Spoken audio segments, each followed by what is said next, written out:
Weekly sports magazine खेल और खिलाड़ी का ताज़ा शुमारा लेकर हम हाजिर खिदमत। नाजरीन, हम सबका सलाम कबूल कीजिए। उम्मीद है आप खैरियत से होंगे। नाजरीन, खेल और खिलाड़ी की टीम हर वक्त ये कोशिश करती है कि इस प्रोग्राम में हम जो हमारे लोकल खिलाड़ी हैं, हमारे प्लेयर्स हैं, उनकी क्या परफॉर्मेंसेज है उनको हम आप तक पहुँचाए, आपको पता चले कि हमारे खिलाड़ी जो हैं क्या अचीव कर रहे हैं और उससे उनकी हौसला अफजाई भी होती है। तो मेन फोकस रहता है लोकल स्पोर्ट्स और हमारे खिलाड़ी।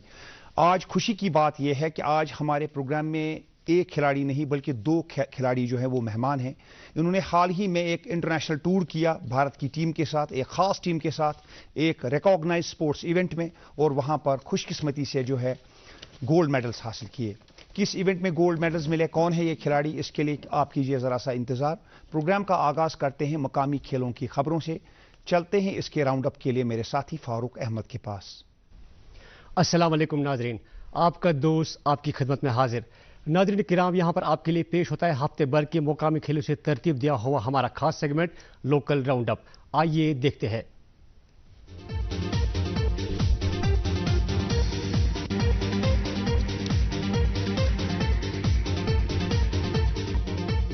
श्रीनगर में जारी all India police water sport championship 2024 खुश असलूबी के साथ हुई मुकम्मल, जिसमें बॉर्डर सिक्योरिटी फोर्सेज ने पहला मुकाम किया हासिल, जबकि मेजबान जम्मू कश्मीर पुलिस की टीम ने दूसरी पोजीशन की हासिल। इस चैंपियनशिप में मुल्क भर से ताल्लुक रखने वाले 400 से ज्यादा खिलाड़ियों ने की थी शिरकत।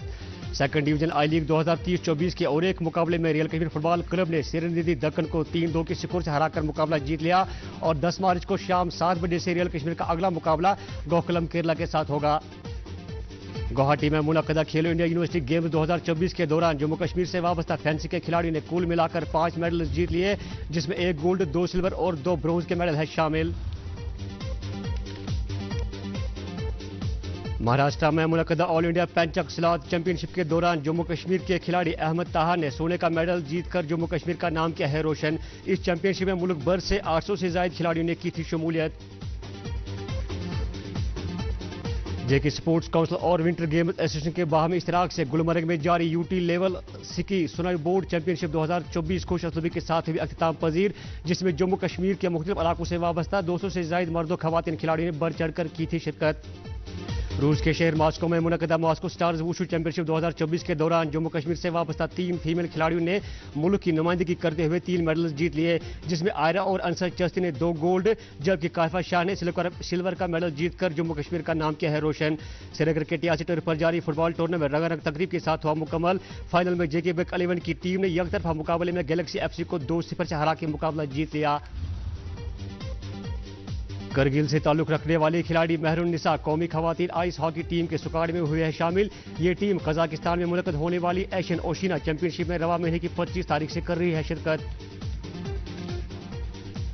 पुंछ में मुनक्कदा हॉकी कप 2024 हुआ अख्ताम पजीर। फाइनल मुकाबले में हरियाणा अकादमी ने पुंछ 11 को हरा के मुकाबला जीत लिया। इस कप के लिए जम्मू कश्मीर के अलावा मुल्क के दीगर हिस्सों से वाबस्ता टीमों ने की थी शिरकत। जेके बॉल बैडमिंटन एसोसिएशन की इश्तराक से कुलगाम में मुनक्कदा जूनियर स्क्रीनिंग टेस्ट का मरहला गुज़श्ता कल हुआ मुकम्मल, जिसके बाद कल जम्मू कश्मीर की टीम बिहार में 10 तारीख से मुनक्कद होने वाली कौमी जूनियर बॉल बैडमिंटन चैंपियनशिप में हिस्सा लेने के लिए होगी रवाना। खेलो इंडिया कबड्डी सेंटर बांडीपुरा से ताल्लुक रखने वाले 3 उभरते खिलाड़ी जम्मू कश्मीर की सब जूनियर कबड्डी टीम का स्क्वाड की बनी है हिस्सा। ये टीम बिहार पटना में मुनक्कद होने वाली कौमी चैंपियनशिप में हिस्सा लेने के लिए हुई है नामजद। उत्तराखंड में एल्पाइन सीकिंग और स्नो बोर्डिंग के ओपन नेशनल लेवल मुकाबलों का कल से हो रहा है आगाज। इन मुकाबलों में जम्मू कश्मीर के कई खिलाड़ी कर रहे हैं शिरकत। ये चैंपियनशिप 3 रोज तक रहेगी जारी। नाज़रीन, था मुकामी खेल खबरों का अहवाल। उम्मीद करते हैं आपको पसंद आया होगा। नाज़रीन, मजीद क्या कुछ है प्रोग्राम में आगे खास, वो सब जानने के लिए चलते हैं एक बार फिर वापस मेरे साथी इमरान गुल के पास। शुक्रिया फारूक। नाज़रीन, ये प्रोग्राम इस वक्त लाइव टेलीकास्ट हो रहा है आपकी खिदमत में डीडी कशिर चैनल के श्रीनगर स्टूडियो से, और ये प्रोग्राम यूट्यूब पर लाइव स्ट्रीम भी हो रहा है।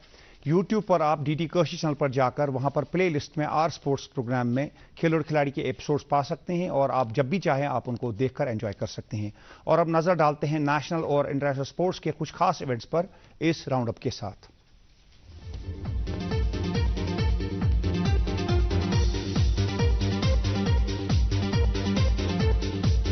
धर्मशाला में आज है भारत इंग्लैंड 5वें टेस्ट का दूसरा दिन। भारत की पोजीशन मजबूत, कप्तान रोहित और उसके अलावा गिल की सेंचुरियां इंग्लैंड हुई पहली इनिंग में 218 रन पर आउट। भारत ने ली 250 रन की लीड। कुलदीप यादव की 5 और अश्विन के 4 शिकार। अपना 100वां टेस्ट खेलने वाले अश्विन को किया गया फेलिसिटेट। अश्विन ने हाल ही में हासिल किया था 500 टेस्ट विकेटों का रिकॉर्ड। वेटरन ऑफ स्पिनर की शरीका हयात मिसेज रवि अश्विन भी मौजूद थी फेलिसिटेशन सेरेमनी के दौरान। 77वीं नेशनल फुटबॉल चैंपियनशिप संतोष ट्रॉफी के फाइनल में कल होगा गोवा और सर्विसेज का आमना सामना। इस हफ्ते खेले गए सेमीफाइनल्स में गोवा ने मणिपुर को हराया जबकि सर्विसेज ने मिजोरम को शिकस्त दी। ईटानगर में खेला जाएगा फाइनल मैच। मुंबई और विदर्भ की टीमों के माबैन खेला जाएगा रणजी ट्रॉफी 2023-24 का फाइनल। वानखेड़े स्टेडियम को बीसीसीआई ने चुन लिया है इस अहम मैच के लिए वेन्यू। इतवार से शुरू होगा ये 5 रोजा मुकाबला। सेमीफाइनल्स में विदर्भ और मुंबई ने कामयाबी हासिल की। वुमेन्स प्रीमियर लीग में आज दिल्ली कैपिटल्स का मुकाबला होगा यूपी वॉरियर्स के साथ। कल खेले गए मैच में मुंबई इंडियंस ने वॉरियर्स को 42 रन से हराया था। दिल्ली कैपिटल्स की टीम पॉइंट्स टेबल में 8 पॉइंट्स के साथ टॉप पर है। पेरिस ओपन बैडमिंटन 750 टूर्नामेंट जारी। अब तक मजमूई तौर भारत के खिलाड़ियों की रही उम्दा परफॉर्मेंस। वुमेन्स सिंगल्स में पीवी सिंधु पहुंची क्वार्टर फाइनल्स में और मर्दों में लक्ष्य सेन पहुंचे क्वार्टर फाइनल में और उसके अलावा रेड्डी और शेट्टी की जोड़ी भी पहुंची क्वार्टर फाइनल में। चैंपियंस लीग के क्वार्टर फाइनल्स के लिए 8 टीमों का लाइनअप मुकम्मल। डिफेंडिंग चैंपियन मैनचेस्टर सिटी ने कोपेनहेगन को 3-1 से हराकर 6-2 के एग्रीगेट के साथ क्वालिफाई कर लिया। रियल मैड्रिड ने लेप्जिग को 3-1 से हराकर 6-2 के एग्रीगेट स्कोर के साथ जगह बनाई क्वार्टर फाइनल्स में। रशियन चेस लेजेंड गैरी कैस्परोव को फिर एक बार रूसी हुकूमत ने निशाना बनाया है। रिकॉर्ड साज ग्रैंड मास्टर का नाम रूस ने डाल दिया है दूसरी मरतबा मुल्क मुखालिफ लोगों की फहरिस्त में। क्रिटिक रहे हैं पुतिन हुकूमत के गैरी कैस्परोव। आज था न्यूजीलैंड और ऑस्ट्रेलिया के माबैन दूसरे टेस्ट का पहला दिन। न्यूजीलैंड हो गई 162 रन पर ऑल आउट। जवाब में ऑस्ट्रेलिया ने 4 विकेट पर बनाए 124 रन। टीम सूदी और विलियमसन का है ये 100वां टेस्ट। और बांग्लादेश ने श्रीलंका को T20 सीरीज के दूसरे मैच में हराया और सीरीज बराबरी पर लाई। तीसरा और फैसला कुन T20 मैच कल सिलहट में खेला जाएगा। 1-1 पर बराबर है सीरीज। और उधर शारजा में अफगानिस्तान और आयरलैंड की टीमों के दरमियान जो है वो वनडे सीरीज शुरू हो गई है। पहला मैच अफगानिस्तान ने 35 रन से जीता है आयरलैंड के खिलाफ। 3 मैचेस की ओडीआई सीरीज है अफगानिस्तान और आयरलैंड की मुत्तहिदा अरब अमारात में हो रही है। और अब नाज़रीन आपको इंतजार होगा आज के प्रोग्राम में शामिल मेहमानों से मिलने का, तो आपको मिलाते हैं इनके साथ रोशन ख्याल। दोस्तों, आज हमने अपने प्रोग्राम में 2 जुड़वा बहनों को मदऊ किया है। कश्मीर की इन 2 बेटियों ने हाल ही में इंटरनेशनल लेवल पर कश्मीर का नाम रोशन किया है। एक ने 52 किलोग्राम जुमरे में गोल्ड मेडल हासिल किया, दूसरे ने 56 किलोग्राम जुमरे में गोल्ड मेडल से कामयाबी हासिल की। अब ये दोनों बहनें लौट कर आई हैं मॉस्को स्टार्स इंटरनेशनल वूशो चैंपियनशिप में हिस्सा लेके, और आज हमारे प्रोग्राम का हिस्सा है। आइए मिलते हैं आयरा और अंसा चिश्ती से। आयरा, अंसा, बहुत बहुत मुबारक हो। दिल की अमी गहराइयों से हमारी तरफ से मुबारकबाद कबूल कीजिए, क्योंकि आपने जो किया है इस उम्र में आम तौर पे नहीं होता। जी, थैंक यू। न सिर्फ मॉस्को में इस साल आपने गोल्ड मेडल हासिल किए 2 जुमरों में, बल्कि लास्ट ईयर भी आपने गोल्ड मेडल हासिल किया था आयरा, और अंसा आपने सिल्वर मेडल हासिल किया था गोल्ड के बाद। हालांकि और ये नाज़रीन दिलचस्प बात यह है कि ये 2 बहनें मेरे ख्याल में वाहिद ऐसी 2 बहनें हैं जिन्होंने लास्ट ईयर एक चैंपियनशिप में एक ही जुमरे में पार्टिसिपेट करके एक ने गोल्ड मेडल हासिल किया और एक ने सिल्वर, और दोनों बहनें वहां पोडियम पर खड़ी थी। कैसा दोनों महसूस कर रही हैं? आयरा पहले। अभी तो बहुत अच्छा महसूस कर रही, क्योंकि साल की शुरुआत ही बहुत अच्छी हुई। पहले तो जनवरी में हम लोग ने स्कूल गेम्स खेला जिसमें अल्हम्दुलिल्लाह हम दोनों का गोल्ड मेडल आया, और उसके बाद फरवरी में हम लोग का खेलो इंडिया सीनियर वुमेन्स लीग हुआ था जिसमें मेरा 52 में गोल्ड था और अंसा का 56 में गोल्ड था। उसके बाद मार्च में कंपटीशन आया मॉस्को वूशो स्टार्स, जिसकी ट्रायल हम लोग को जनवरी में हुई थी कोयम्बटूर में, तो वहाँ पे सिलेक्शन होगी हम लोग की, और फिर मॉस्को वूशो स्टार्स के लिए हम लोग निकल गए पूरी इंडिया टीम, और अल्हम्दुलिल्लाह रब्बिल आलमीन हम दोनों का गोल्ड मेडल आया। अंसा, आप मुझे बताइए अभी तक इस साल कितने मेडल आपने हासिल किए दोनों बहनों ने? अभी मतलब हम लोग को जनवरी से अभी तक कंपटीशन ही थे, मतलब एक साथ सारे कंपटीशन एक साथ ही आ रहे थे, तो मतलब जनवरी में गोल्ड आ गया, फिर फरवरी में और एक कंपटीशन था उसमें गोल्ड आ गया, अभी मार्च में मॉस्को में। यानी 3 गोल्ड मेडल आपने हासिल किए, 2 नेशनल लेवल पे और एक इंटरनेशनल लेवल पे। देखिए, ये जो सफर रहा है आपका, बहुत छोटी सी उम्र है, आपने 2016-17 से एक्टिवली पार्टिसिपेट करना शुरू किया।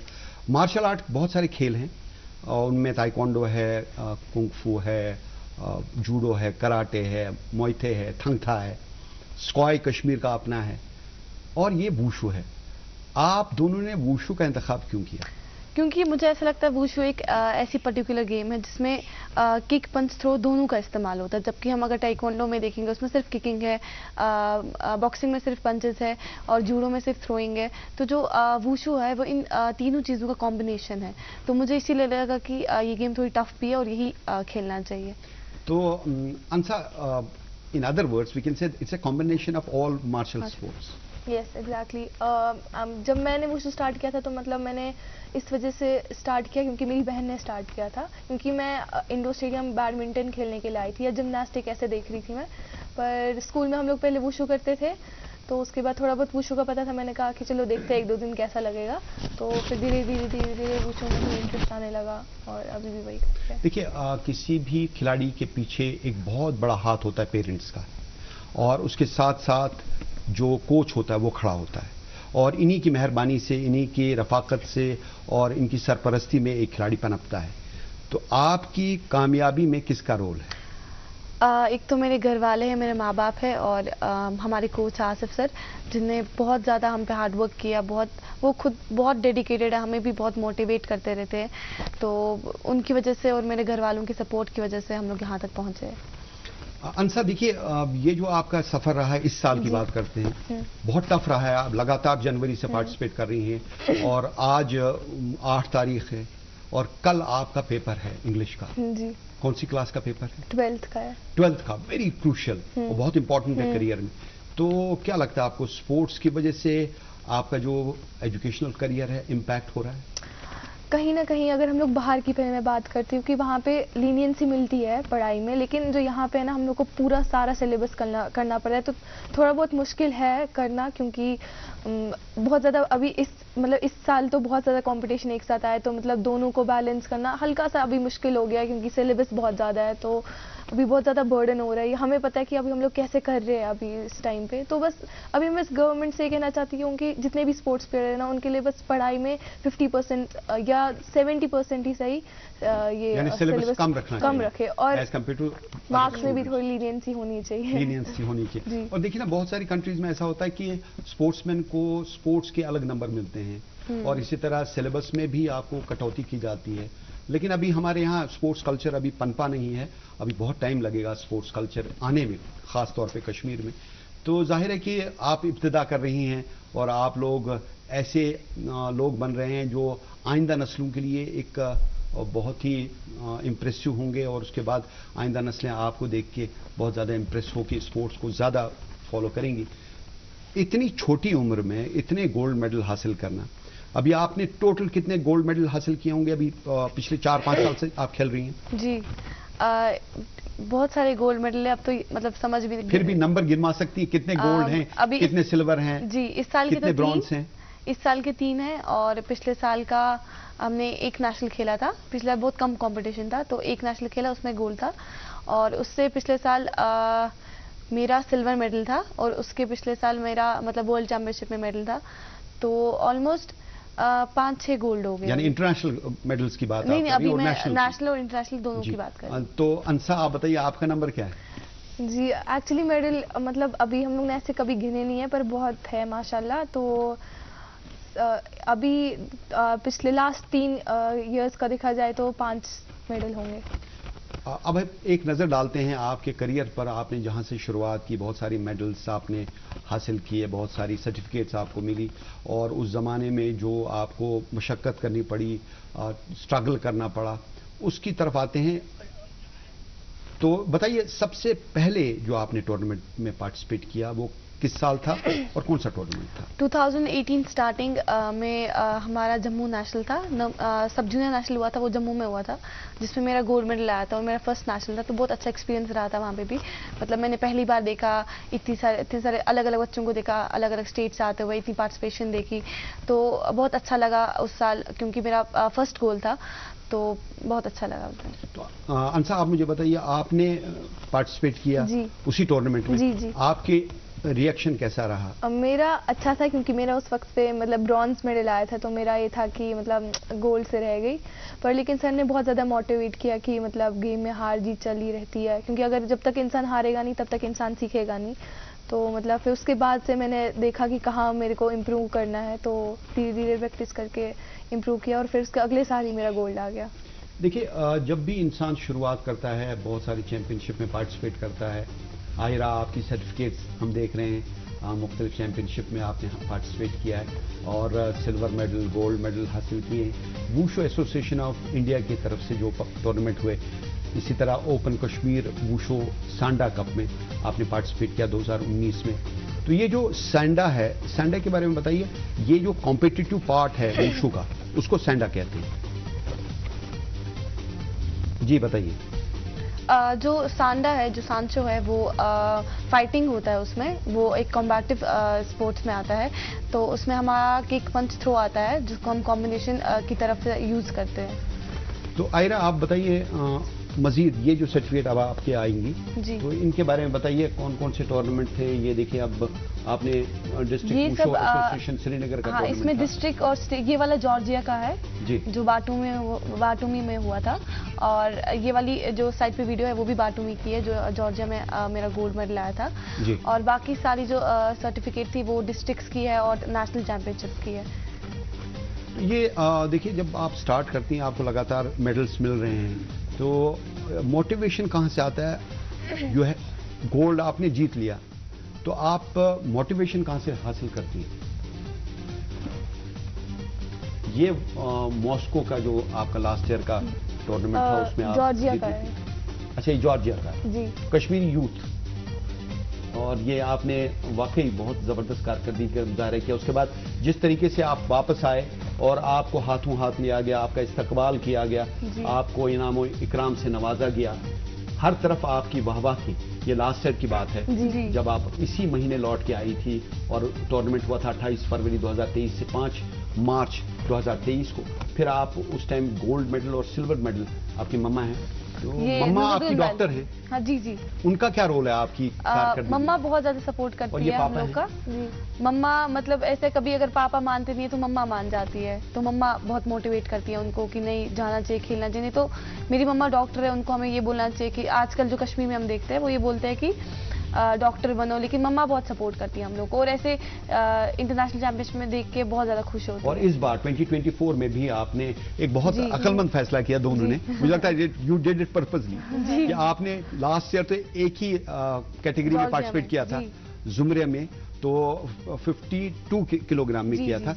इस बार आपने, उसमें आपको एक को गोल्ड मिला, एक को सिल्वर मिला। इस बार आपने पर्पसली एक 52 में पार्टिसिपेट किया और 56 में, ताकि दोनों को गोल्ड मिले। तो ये स्ट्रैटेजी काफी कामयाब रही। जी, जी। तो ये मुकाबला है, ये अंसा और मैं ही खेल रहे जॉर्जिया में जी, एक ही वेट कैटेगरी में। तो जो रेड वाली है वो अंसा है और ब्लू वाली आयरा है। अच्छा, ये जो फाइनल में आप पार्टिसिपेट कर रही हैं, जी, तो दोनों बहनें एक इंटरनेशनल टूर्नामेंट के फाइनल में पार्टिसिपेट कर रही हैं, जी। तो कितनी खुशी की बात थी और कितना कंपटीशन था आपस में? हम आपस में भी एक दूसरे को कंपटीशन ही मानते, क्योंकि एक बार आप अरीना पे चढ़ गए तो आपको नहीं देखना कि आपकी बहन है या दोस्त है, आप फाइटर्स हो और आपको क्या वजह थी आयरा इसमें आप जीती और अंसा पीछे रह गई? हाँ कहीं ना कहीं ऐसा है कि मतलब हम लोग का ऊपर नीचे चलता रहता है, कभी ये जीतती है, कभी मैं जीतती हूँ। आपकी क्या रेpertoire में है? ज्यादा किक्स मारती हैं, पंचेस मारती हैं? आयरा जो है एक्चुअली वो थ्रोइंग करती है और मतलब मेरी थोड़ी स्ट्राइकिंग गेम है, तो हम दोनों की गेम बिल्कुल डिफरेंट ही है। और यहाँ पर आयरा को विनर करार दिया गया। और जब आप पोडियम में गई, जी, वहां पे आपको एक को गोल्ड मिला, एक को सिल्वर मिला, वहां पर कैसी कैफियत थी आपकी?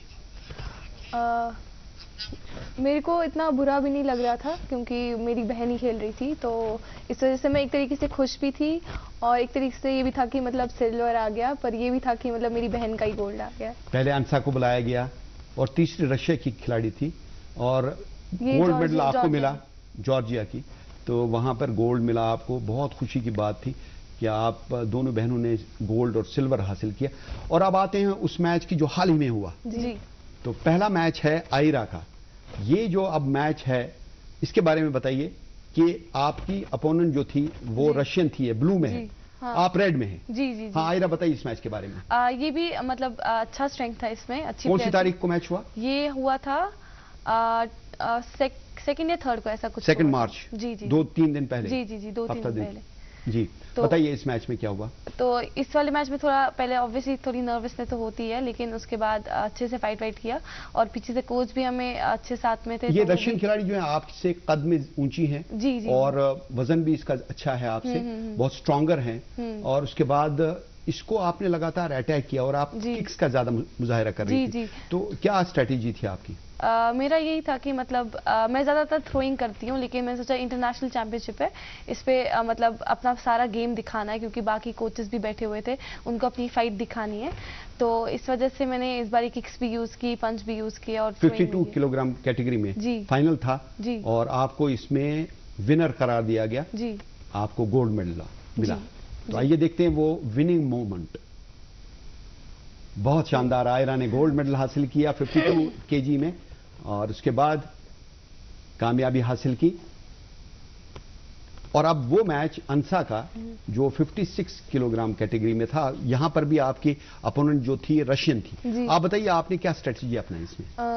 एक्चुअली मतलब पहले मैं देख रही थी कि मतलब ये कौन सा अटैक यूज करती है ज़्यादा, मैं इसकी गेम पढ़ने की पहले कोशिश कर रही थी, फिर धीरे धीरे मैं समझ आप ब्लू में हैं जी, तो बताइए। धीरे धीरे मैं समझ गई कि मतलब ये क्या ज़्यादा मार रही है, मतलब क्या ज़्यादा अटैक कर रही है, तो बस पहले मैंने गेम पढ़ी, उसके बाद खेलना स्टार्ट किया। अच्छा, मैंने देखा जो आखिरी मोमेंट था जहां पर आपने बहुत सारे पॉइंट स्कोर किए, वहां पे आपने लेफ्ट हुक मारे 4 लगातार, वो अभी हम देखेंगे। लेफ्ट 4 एक, उसके बाद दूसरा और उसके बाद तीसरा, पहले इसको गिरा दिया। तो ये आपने you took your enemy by surprise, क्योंकि हम लोग जब कंपटीशन में पार्टिसिपेट करते हैं मार्शल आर्ट में, अब देखते हैं इसने राइट हुक किया तो अब ये राइट हुक अगेन रिपीट नहीं करेगा, या किक मारी या दोबारा से किक नहीं मारेगी, या थ्रो करेगी तो दोबारा से थ्रो नहीं करेगी। लेकिन इस बार देखिए आप लगातार उसको 4 बार लेफ्ट हुक करके ऑफ बैलेंस कर रही हैं। तो ये जो आपका ये स्ट्रैटेजी थी, ये कितनी कामयाब हुई और काफी पॉइंट मिले? देखिए यहां पर एक हुक, उसके बाद दूसरा, लगातार आप लेफ्ट हुक से उसको एरिना से ही बाहर निकाल रही हैं। तो इसके बारे में बताइए। जब मैंने खेलना स्टार्ट किया तब मैं बहुत ज़्यादा नर्वस थी, मतलब क्योंकि मेरा ये दूसरी बार था कि इंटरनेशनल लेवल पे खेल रही हूँ, तो कहीं ना कहीं मेरी तबीयत भी उस टाइम पे ख़राब थी, तो मतलब ये चौथा हुक। हाँ जी, मतलब मैंने ये सोचा कि मतलब मैं कुछ ऐसा करूँ जिसमें मैं ज़्यादा थकूंगी ना, क्योंकि उस टाइम पे मेरी तबीयत ख़राब थी। तो सोचा फिर कि मैं पंच से ही अपने पॉइंट निकालती हूँ, पंच किंग से, क्योंकि जो थ्रोइंग में है उसमें ज़्यादा स्ट्रेंथ लगती है, उसमें ज़्यादा थक जाता है। और अंसा को भी गोल्ड मेडल हासिल हुआ। आप लोग लंबी मसाफत तय करके कल वापस पहुंचे यहाँ कश्मीर। तो कश्मीर पहुंच के आपके कोच साथ थे आसिफ, और उसके बाद वालिदैन ने आपका इस्तकबाल किया एयरपोर्ट पे। वो लम्हात कैसे गुजरे?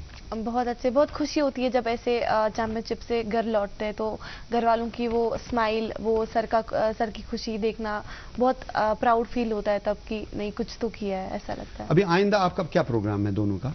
अभी एशियन चैंपियनशिप होने वाली है, इसी ईयर होने वाली है 2024 में। हाँ, तो अभी उसके लिए अभी पहले 12th हम लोग बिल्कुल, अभी ये महीना तो पढ़ाई के साथ ही चला जाएगा, उसके बाद हम लोग अपने प्रैक्टिस वापस स्टार्ट करेंगे एशियन चैंपियनशिप, क्योंकि इस बार हो रहा है इसी साल। कहाँ पे हो रहा है? अभी बता रही थी तो चाइना में होगा या फिर इंडिया में होगा, ऐसा सुना था। तो किस महीने में होने जा रहा है ये, कुछ आइडिया है? अभी वेन्यू और टाइम डेट का पता, यानी आपके पास बहुत कम टाइम है। हाँ, एग्जाम कंप्लीट करने के बाद दोबारा से प्रैक्टिस स्टार्ट। तो ये गोल्ड मेडल लगातार आप जीत रही हैं, सिल्वर मेडल आप लगातार जीत रही हैं, तो इसमें क्या आप दोनों का इरादा है कि अपने खेल को अपना प्रोफेशन बनाएं या कोई और प्रोफेशन अपनाना चाहती हैं? क्योंकि आपने देखा होगा बहुत सारी इंटरनेशनल कॉम्पिटिशन्स में होता है कि डॉक्टर्स पार्टिसिपेट कर रहे होते हैं, एमबीबीएस स्टूडेंट्स पार्टिसिपेट कर रहे होते हैं, इंजीनियर्स पार्टिसिपेट कर रहे होते हैं वर्ल्ड चैंपियनशिप्स में। तो ये जरूरी नहीं है कि आप अगर स्पोर्ट्स में पार्टिसिपेट करती हैं तो आप इसको करियर नहीं बना सकती या कोई और करियर नहीं चुन सकती। आप दोनों को आइंदा क्या करने का इरादा है? अभी तो पहले हमारा भी खुद का भी, हम 12th क्लास में, हमारा स्ट्रीम ही मेडिकल है, तो मुझे ऐसा लगता है कि कोई भी चीज़ करना इम्पॉसिबल नहीं है इस दुनिया में। अगर आप में इतनी विल पावर है कि आप ये दोनों चीज़ बैलेंस कर सकते हो, तो आप दोनों चीज़ कर सकते हो। मैंने इनफैक्ट ईरान में भी देखा था, शोजा पनाही प्लेयर है ईरान से, उनका एशियन गेम्स में सिल्वर मेडल है, और इनफैक्ट वो एमबीबीएस डॉक्टर भी है। तो अच्छा। वो एक बहुत अच्छी, मतलब मैं उनसे बहुत ज़्यादा इंस्पायर हुई, तो मुझे ऐसा लगता है कि मैं आगे इसी फील्ड में जाऊंगी और स्पोर्ट्स को भी साथ में रखूंगी। अंसा, आप वही करेंगी जो आयरा करेंगी या कुछ और करेंगी? अभी मेरा फोकस एशियन गेम्स पे है जो 2026 में हो रहा है। अभी फिलहाल मैं स्पोर्ट्स को थोड़ा ज़्यादा आगे रखना चाहूँगी, उसके बाद एशियन गेम्स के बाद मैं पढ़ाई में ही एक्सेल करूँगी। ये मुझे बताइए, चूंकि आप दोनों जुड़वा हैं, कई बार ऐसा होता है कि खलत मलत हो जाता है कि कौन आयरा है कौन अंसा है। कभी ऐसा किसी चैंपियनशिप में हुआ है कि आयरा को बुलाया और अंसा की तरफ सब लोग देखने लगे? हाँ, ऐसा बहुत बारी होता है। इनफैक्ट जब अभी हम यहाँ पे गए थे रशिया मॉस्को, तो मतलब वहाँ पे तो सबको बहुत कंफ्यूजन होता था कि आयरा कौन है अंसा कौन है। तो कोचेस कभी इसको ग्लव्स लगा रहे, कभी मेरे को बोले कि अच्छा ये आयरा है, तो फिर मेरे को पकड़ के लाते थे कि तुम्हारी फाइट है अभी। तो बहुत कंफ्यूजन होता है कभी कभी। प्रोटेक्शन बहुत जरूरी है। देखिए ऐसा स्पोर्ट है, मार्शल आर्ट्स है, जिसमें जख्मी हो सकते हैं, तो इसमें प्रोटेक्शन जो है उसकी तरफ कितनी तवज्जो देती हैं? और जो आपके पास इक्विपमेंट है, क्या वो वर्ल्ड क्लास इक्विपमेंट आपको मुहैया होता है? मैं इक्विपमेंट की बात करूंगी थोड़ा। अगर मतलब वुशु में बहुत कम स्पॉन्सर होता है। कभी मैं आपको बताऊंगी, जैसे कश्मीर की बात बताऊंगी। हम लोग को यहाँ पे मतलब जैसे बाकी स्टेट्स हो गए, वहाँ पे उनको मतलब बहुत हेल्प करते हैं फाइनेंशियली, बहुत ज़्यादा। उनको अपना अलग इक्विपमेंट देते हैं, अपना अलग बैग देते हैं, शूज़ देते हैं, सब कुछ किट देते हैं। और उनके स्पॉन्सर्स भी होते हैं? स्पॉन्सर्स भी होते हैं उनके। बट यहाँ कश्मीर में सच कुछ भी नहीं है ऐसा। और कहीं ना कहीं मेरे कभी कभी अगर मैं डीमोटिवेट होती हूँ तो कहीं ना कहीं वजह यही है कि मतलब मेरे को बुरा लगता है कि मैं अपने घर वालों से कितने पैसे निकालूं आखिर। ये तो जो खर्चा होता है आपका सारा जाने का, रशिया का, इसमें कोई कंट्रीब्यूट करता है? अभी तो साइन ही किया था, स्पोर्ट्स अथॉरिटी ऑफ इंडिया। अच्छा, स्पोर्ट्स अथॉरिटी ऑफ इंडिया कर रही है जी। तो लेकिन जो बाकी खर्चे इक्विपमेंट वगैरह का वो आपको खुद करना पड़ता है। और नेशनल चैंपियनशिप जाना होता है तो बहुत खर्चा हो जाता है, अच्छा नहीं लगता है, घर वालों से कितनी बारी मांगे पैसे। तो कहीं ना कहीं अगर हमें फाइनेंशियली भी हेल्प किया जाए, मतलब गवर्नमेंट से अपील है कि हमें भी हेल्प करे, तो कहीं ना कहीं और बच्चे मोटिवेट होंगे और बच्चे इस फील्ड में आना चाहेंगे। अभी हम लोग रिसेंटली रांची गए थे खेलने के लिए, तो वहाँ पे मेरे को 1-2 लड़कियां मिली जो कह रहे थे कि आप लोग क्यों खेलते हो, हम लोग को तो यहाँ पे नेशनल के पैसे भी मिलते हैं, 1.5 लाख इतना मिलता है, हम जितने भी नेशनल खेलते हैं हमें पैसे मिलते हैं, तो आप लोग क्यों खेलते हो? हम कहते थे पैशन है, आयरा और अंसा, देखिए तमाम चीजें कहते हैं all the things are difficult before they are easy. तो जाहिर है कि आप लोगों ने बहुत मुश्किल वक्त देखा है, लेकिन उसके बावजूद आपने गोल्ड मेडल हासिल किए हैं, कंट्री का नाम रोशन किया है, और हमारी दुआएं आपके साथ हैं कि आइंदा भी आप इसी तरह खेलों को परस्यू करें, पढ़ाई में भी अच्छे रहें और कामयाबी आपके कदम चूमें। आप दोनों प्रोग्राम में आपका बहुत बहुत शुक्रिया। और दोस्तों, प्रोग्राम के आखिरी हिस्से के लिए चलते हैं इमरान गुल के पास। नाज़रीन, आपसे इजाज़त लेने से कबल आपके साथ आखिरी स्कोर शेयर करते हैं जो आज दूसरे दिन का खेल था धर्मशाला में। इंग्लैंड और भारत की टीमों के दरमियान जो टेस्ट सीरीज जारी है उसका आखिरी टेस्ट शुरू हुआ कल से। भारत की पोजीशन बहुत ही मजबूत, कप्तान रोहित शर्मा की सीरीज में दूसरी सेंचुरी और शुभमन गिल की भी दूसरी सेंचुरी, सरफराज की निस्फ सेंचुरी और उसके अलावा डेब्यूटांट देवदत्त पडिक्कल की भी निस्फ सेंचुरी। भारत की टीम 473 रन 8 विकेट के नुकसान पर स्टंप्स पर 255 रन की लीड, बहुत ही मजबूत पोजीशन में भारत। इसके साथ ही खेल और खिलाड़ी की पूरी टीम को आज के प्रोग्राम से इजाजत दीजिए। खुदा हाफिज।